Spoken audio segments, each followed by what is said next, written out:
नमस्कार, हिमाचल समाचार में आपका स्वागत है। आज के मुख्य समाचार। मुख्यमंत्री ने कहा, अवैध और नकली शराब के मामलों में संपत्ति जब्त करने का प्रावधान बनाने वाला हिमाचल प्रदेश देश का पहला राज्य। मुख्यमंत्री ने सिपाही श्री अरविंद सिंह की शहादत पर जताया शोक। सरकार की योजनाओं से सशक्त हो रही प्रदेश की महिलाएं। स्वयं सहायता समूह की मदद से सुंदरनगर की मंजू शर्मा की आर्थिकी हो रही सुदृढ़। और अब समाचार विस्तार से।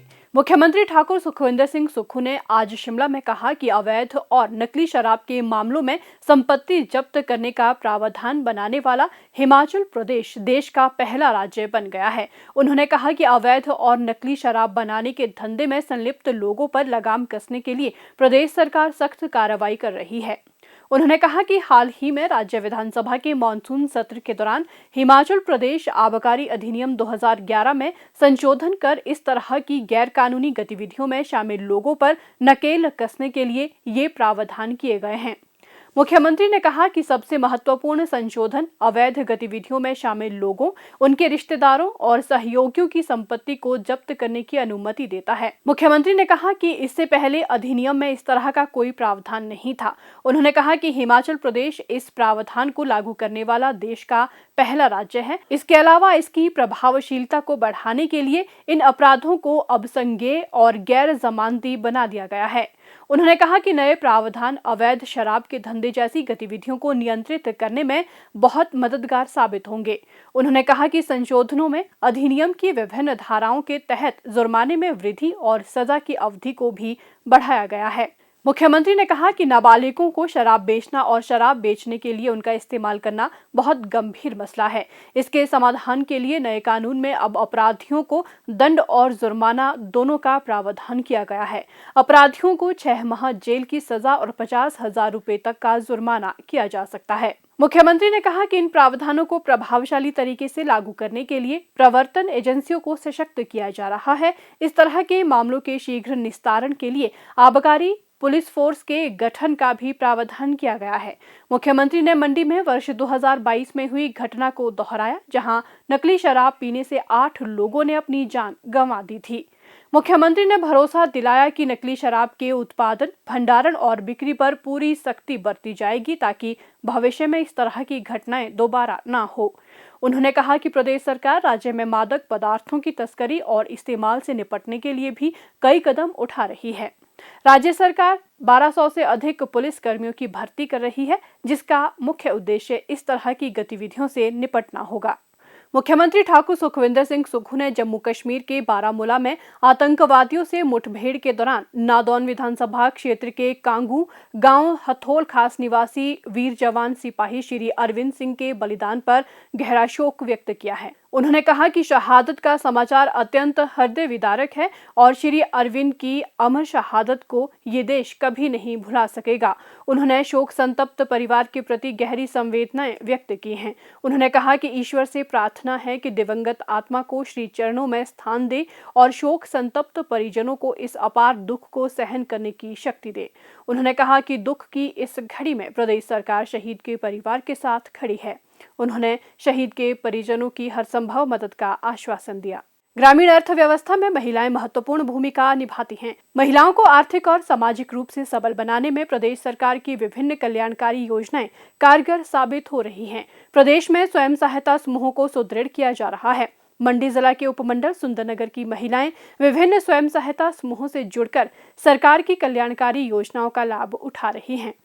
नगर परिषद सुंदरनगर में 108 स्वयं सहायता समूह कार्यरत हैं और सरकार ने समूहों को अब तक लगभग 3 करोड़ 50 लाख रुपए वितरित किए हैं। 108 स्वयं सहायता समूहों में से 40 स्वयं सहायता समूहों की क्रेडिट लिंकेज करवाई जा चुकी है।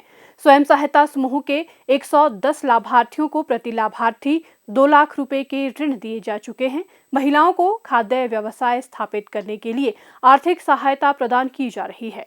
प्रधानमंत्री फूड प्रोसेसिंग योजना के तहत 52 महिलाओं को 40-40 हजार रुपए के ऋण प्रदान किए जा चुके हैं। स्वयं सहायता समूहों को प्रति समूह 10,000 रुपए रिवॉल्विंग फंड प्रदान किए जा चुके हैं। शहर में 7 एरिया लेवल फेडरेशन को प्रति फेडरेशन 50,000 रुपए रिवॉल्विंग फंड दिए जा चुके हैं। महिला सशक्तिकरण को दिशा प्रदान करते हुए नगर परिषद द्वारा बनाई गई कैंटीन के संचालन का दायित्व महिलाओं को सौंपा गया है। समूह की महिलाएं निपुणता के साथ कैंटीन का संचालन कर रही है। इस कैंटीन में हर दिन लाइब्रेरी में पढ़ने वाले बच्चे, आसपास के सरकारी कार्यालयों के अधिकारी और कर्मचारी खाना खाते हैं। कैंटीन का संचालन कर रही स्वयं सहायता समूह की सदस्य मंजू शर्मा का कहना है कि इस कार्य से उनकी आर्थिक स्थिति में सुधार हुआ है और वे आर्थिक रूप से आत्मनिर्भर महसूस करती हैं। उनका कहना है कि इसके अतिरिक्त उनके समूह की महिलाएं शीरा और बड़ियां बनाने का कार्य भी कर रही हैं। जैसे मुझे पता चला कि नगर परिषद में समूह बनाए जा रहे हैं, तो मैंने 30-40 लेडीज को इकट्ठा किया और हमने भी समूह बना लिया। और समूह में हमें सरकार की तरफ से बहुत फैसिलिटी मिली, सुविधाएं मिली, जिसमें 40,000 एक और 10,000 एक, और जिसमें सभी औरतें अपना बढ़िया सीरा ऐसे काम कर रही हैं और समूह बड़ी अच्छी तरह से चला है। मैं सरकार का बहुत बहुत धन्यवाद करना चाहती हूँ। और इसी दौरान हमें जो नगर परिषद के साथ स्वामी विवेकानंद लाइब्रेरी बनी है, लाइब्रेरी के साथ ही एक कैंटीन रहती थी और नगर परिषद वालों ने हमें ये कैंटीन की सुविधा हमारे समूह को प्रदान करवाई है और जो कैंटीन है वो बड़ी अच्छी तरह से चली है और मेरी आर्थिक स्थिति इससे बहुत अच्छी हुई है। मेरे परिवार का खर्चा बहुत अच्छी तरह से चल रहा है कैंटीन से और कैंटीन में अच्छी आमदनी हो रही है, जिसका मैं प्रदेश सरकार का दिल से हार्दिक धन्यवाद करना चाहती हूँ। स्वामी विवेकानंद लाइब्रेरी में पढ़ने वाले छात्र तोहेश वर्मा का कहना है कि लाइब्रेरी के साथ उन्हें कैंटीन की सुविधा का लाभ भी मिल रहा है। कैंटीन की सुविधा बहुत अच्छी है और यहाँ पे अच्छा खाना मिलता है, अच्छी फैसिलिटीज देते हैं। जो कैंटीन की फैसिलिटी हमारे को प्रोवाइड करवाई जा रही है उसके लिए हम प्रदेश सरकार का धन्यवाद करते हैं। सरकार की योजनाओं का लाभ उठाकर महिलाएं अपने सपनों में खुशहाली के रंग भर रही हैं। आत्मसम्मान के साथ आत्मनिर्भरता की ओर बढ़ते महिलाओं के मजबूत कदम प्रदेश की निरंतर सुदृढ़ आर्थिकी की उज्जवल तस्वीर पेश कर रही हैं। हिमाचल समाचार देखने के लिए सब्सक्राइब करें यूट्यूब चैनल हिमाचल समाचार, लाइक करें Facebook page information and public relations department Himachal Pradesh और सीएमओ हिमाचल, फॉलो करें @DPRHP और सीएमओ हिमाचल, फॉलो करें इंस्टाग्राम @DIPR हिमाचल और सीएमओ हिमाचल।